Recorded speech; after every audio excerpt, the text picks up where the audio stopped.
কুরুনির পুলে নিয়ন্ত্রণ হারিয়ে মাঠে উল্টে গেল গাড়ি। ঘাটাল রানীচক রাস্তার কুরুনির পুল সংলগ্ন এলাকায় নিয়ন্ত্রণ হারিয়ে একটি ব্যক্তিগত গাড়ি উল্টে মাঠে পড়ে যায়। আজ শুক্রবার বিকেলে এই দুর্ঘটনাটি ঘটেছে। গাড়িতে চালক ও একজন যাত্রী ছিলেন। তাদের সামান্য চোট লাগলেও বড়সড় কোনো আঘাত লাগেনি। তবে গাড়িটির ব্যাপক ক্ষয়ক্ষতি হয়েছে।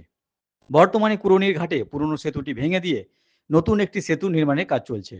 যাতায়াতের সুবিধার্থে পাশে একটি কজওয়ে তৈরি করা হয়েছে।